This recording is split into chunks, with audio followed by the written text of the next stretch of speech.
दोस्तों, बीए प्रथम वर्ष राजनीति विज्ञान विषय के अंतर्गत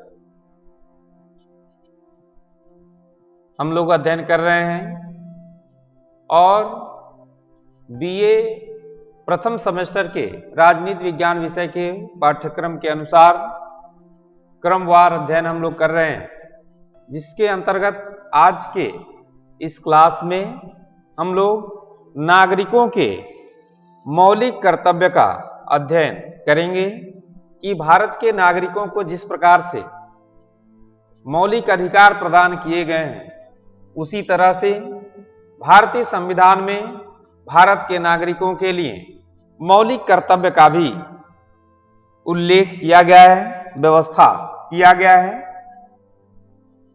सही बात यह है कि जब भारतीय संविधान बना था उस समय नागरिकों के मौलिक कर्तव्य की कोई भी व्यवस्था, कोई भी उल्लेख नहीं किया गया था, लेकिन 1976 में संविधान में व्यापक संशोधन किया गया और इस संशोधन के दौरान, इस संशोधन के माध्यम से संविधान में नागरिकों के मूल कर्तव्यों का उल्लेख किया गया था।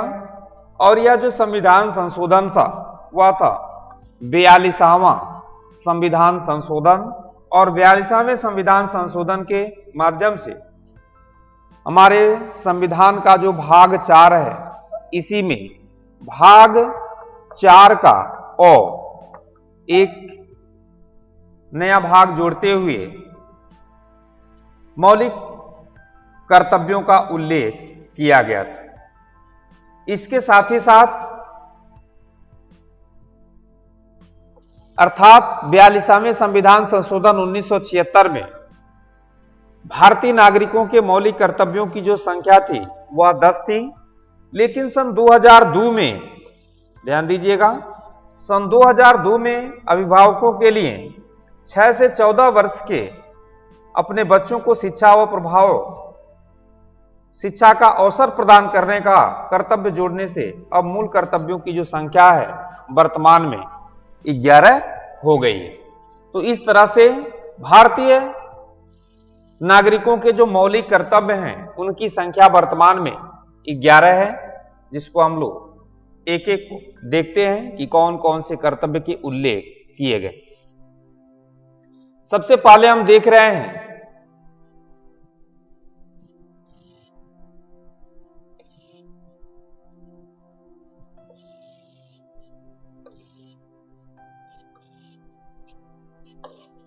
कि भारतीय नागरिकों के मौलिक कर्तव्य के अंतर्गत सबसे पहला जो मौलिक कर्तव्य है वह है संविधान का पालन तथा उसके आदर्शों, संस्थाओं और राष्ट्रीय प्रतीकों का सम्मान करना। भारत के प्रत्येक नागरिक का यह कर्तव्य होगा कि वह संविधान का पालन करे, उसके आदर्शों, संस्थाओं और राष्ट्रध्वज और राष्ट्रगान का क्या करे, आदर करे। तो इस तरह से पहला कर्तव्य भारत के नागरिकों को दिया गया है कि वह भारत के संविधान के साथ साथ भारत का जो है कि राष्ट्रध्वज है, संस्था है, राष्ट्रगान है, इन सभी का उसको आदर करना चाहिए। इसके बाद से दूसरा जो मौलिक कर्तव्य है वह है भारतीय राष्ट्रीय आंदोलन के प्रेरक आदर्शों का पालन करना।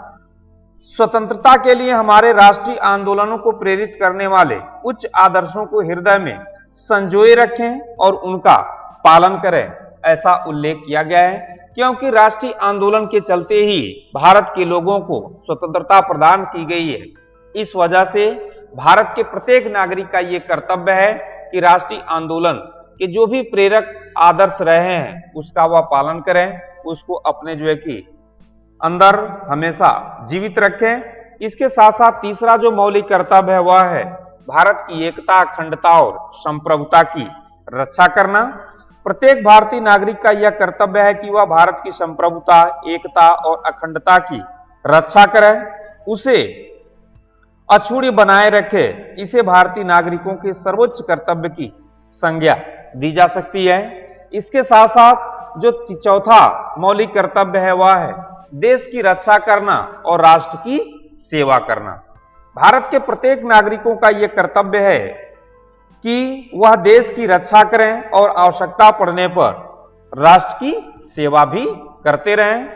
पांचवा मौलिक कर्तव्य है भारत के लोगों में समरसता और मातृत्व की भावना का विकास किया जाना चाहिए। भारत के सभी लोगों में समरसता और समान भ्रातृत्व की भावना का निर्माण करना, इसके साथ साथ जो भाषा और प्रदेश या वर्ग पर आधारित सभी भेदभाव से परे हों, ऐसे प्रथाओं का परित्याग करें जो स्त्रियों के सम्मान के क्या हो, विरुद्ध हो। अर्थात कहने का तात्पर्य यह है कि भारत के लोगों का यह कर्तव्य है कि आपस में हमेशा मातृत्व और समरसता का भाव बनाए रखें, जिससे किसी भी प्रकार का आपसी विद्रोह ना हो, कोई आपस में जो है कि कटुता ना पैदा हो। इस तरह से यह पांचवा हम लोगों का मौलिक कर्तव्य है। छठवां मौलिक कर्तव्य है समन्वित संस्कृति की गौरवशाली परंपरा की रक्षा करना। अपनी समन्वित संस्कृति की गौरवशाली परंपरा का महत्व समझें और इसका संरक्षण भी करें। भारत के प्रत्येक नागरिकों का यह कर्तव्य है, क्योंकि विश्व में भारत की जो संस्कृति है अपने आप में एक अलग पहचान बनाई हुई है। इसलिए भारत के प्रत्येक नागरिकों का यह कर्तव्य है कि समन्वित रूप से जो हमारी संस्कृति है, जिस गौरवशाली जो हमारी परंपराएं रही हैं, जिससे हम विश्व में जाने जाते हैं, इसको हमेशा बनाए रखें, इसको समाप्त न होने दें। यह भारत के नागरिकों का अपना कर्तव्य है। सातवां मौलिक कर्तव्य है वह है प्राकृतिक पर्यावरण की रक्षा करना, सभी प्राणियों के प्रति दया भाव रखना। इसके अंतर्गत यह बताने का प्रयास किया गया है कि प्रत्येक नागरिक का कर्तव्य है कि प्राकृतिक पर्यावरण की, जिसके अंतर्गत जैसे वन हो गया, झील हो गए, नदी हैं, इन सभी के साथ ही साथ वन्य जीव का भी अध्ययन किया जाना चाहिए। हमारे समाज में जितने भी वन्य जीव पाए जाते हैं, उन सभी वन्य जीव का भी अध्ययन करना हम सभी लोगों का कर्तव्य है। और उसके साथ साथ ऐसे जीवों का संवर्धन भी किया जाए। किसी भी प्राणी के साथ हिंसा न किया जाए, हमेशा जो है कि उनकी रक्षा का विचार हमारे अंदर होनी चाहिए, जिससे कि ये हमारे देश की धरोहरें हैं और ये हमारे देश में हमेशा विद्यमान रहेंगी। क्योंकि आज के समय में आप देख रहे हैं कि बहुत से ऐसे जीव जंतु हैं जो विलुप्त होने के कगार पर हैं। तो इस प्रकार से प्राकृतिक पर्यावरण की रक्षा के साथ साथ सभी प्राणियों के प्रति दया भाव रखना भी हम भारतीयों का अपना मौलिक कर्तव्य है। आठवां मौलिक कर्तव्य है वैज्ञानिक दृष्टिकोण, मानववाद और ज्ञानार्जन का विकास करना चाहिए। अर्थात भारत के लोगों का यह कर्तव्य है कि प्रत्येक नागरिक वैज्ञानिक दृष्टिकोण, मानववाद, ज्ञानार्जन और सुरक्षा की भावना का हमेशा विकास करते रहें, क्योंकि ज्ञान अर्जन से ही व्यक्ति का विकास होना है। मानववाद अर्थात मानव की हमेशा जो है कि महत्व प्रदान किया जाना चाहिए। इसके साथ साथ वैज्ञानिक दृष्टिकोण जब होगा तभी नए नए जो है कि आविष्कार होंगे, नए नए खोज होंगे।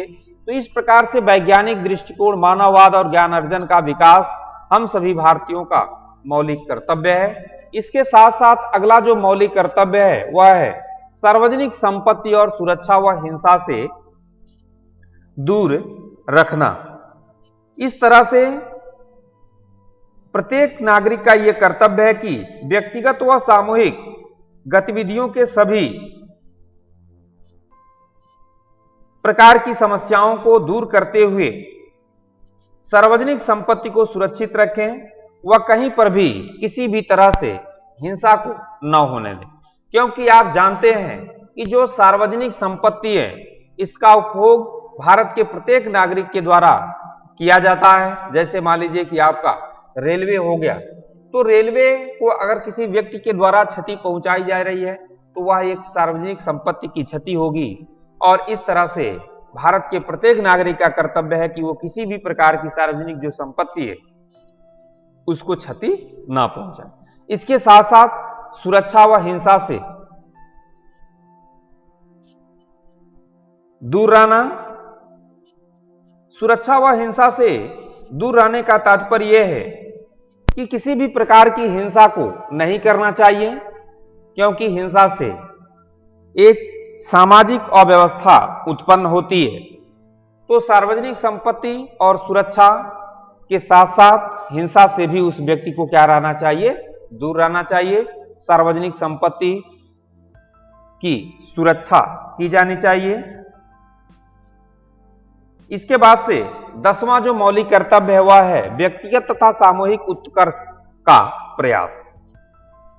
व्यक्तिगत तथा सामूहिक उत्कर्ष का प्रयास का तात्पर्य यह है कि प्रत्येक भारतीय नागरिकों का यह कर्तव्य है कि व्यक्तिगत व सामूहिक गतिविधियों के सभी क्षेत्रों में उत्कर्ष की ओर बढ़ने का सतत प्रयास करना चाहिए, जिससे राष्ट्र निरंतर बढ़ते हुए प्रगति और उपलब्धि की नवीन ऊंचाइयों को छू सके। और अगला जो मौलिक कर्तव्य है जो 2002 में जोड़ा गया है, क्योंकि प्रारंभ में जब 42वां संवैधानिक संशोधन हुआ था उस दौरान सिर्फ और सिर्फ 10 मौलिक कर्तव्य ही हमारे संविधान में भाग 4 के रूप में जोड़े गए थे।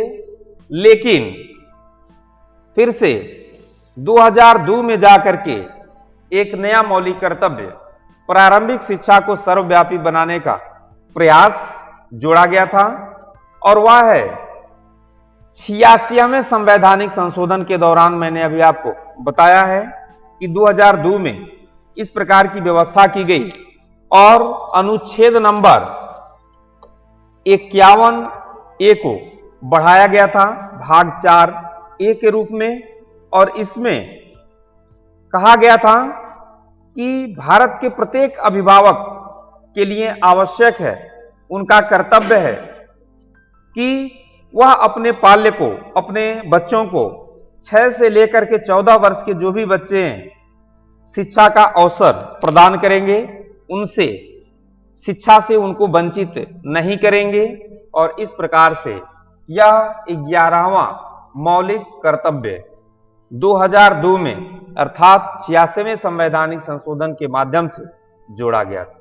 तो इस प्रकार से हम लोगों ने देखा कि हम लोगों को 11 मौलिक कर्तव्य प्रदान किए गए। सबसे पहला है संविधान का पालन तथा उसके आदर्शों, संस्थाओं और राष्ट्रीय प्रतीकों का सम्मान करना। दूसरा है राष्ट्रीय आंदोलन के प्रेरक आदर्शों का पालन करना। तीसरा है भारत की एकता, अखंडता और संप्रभुता की रक्षा करना। चौथा है देश की रक्षा और राष्ट्र की सेवा करना। 5वां मौलिक कर्तव्य है भारत के लोगों में समरसता और भ्रातृत्व की भावना का विकास करना। 6वां है समन्वित संस्कृति की गौरवशाली परंपरा की रक्षा करना। प्राकृतिक पर्यावरण की रक्षा, सभी प्राणियों के प्रति दया भाव रखना। वैज्ञानिक दृष्टिकोण, मानववाद और ज्ञानार्जन का क्या करना, विकास करना। इसके साथ साथ सार्वजनिक संपत्ति और सुरक्षा, हिंसा से दूर रहना। व्यक्तिगत तथा सामूहिक उत्कर्ष का प्रयास करना ताकि हमारे देश का विकास हो सके। और लास्ट में है प्रारंभिक शिक्षा को सर्वव्यापी बनाने का प्रयास किया गया था। 6 से लेकर के 14 वर्ष के बच्चों को अनिवार्य शिक्षा की व्यवस्था की गई और इसमें अभिभावकों को यह कर्तव्य जोड़ा गया कि वह उन्हें शिक्षा का अवसर अवश्य प्रदान करें। तो इस तरह से आज के इस क्लास में हम लोगों ने भारतीय संविधान के अंतर्गत महत्वपूर्ण टॉपिक भारतीय नागरिकों के मौलिक कर्तव्य का अध्ययन किया गया। फिर से हम लोग अगले क्लास में एक अच्छे टॉपिक के साथ मिलते हैं। तब तक के लिए आप सभी लोगों को बहुत बहुत धन्यवाद।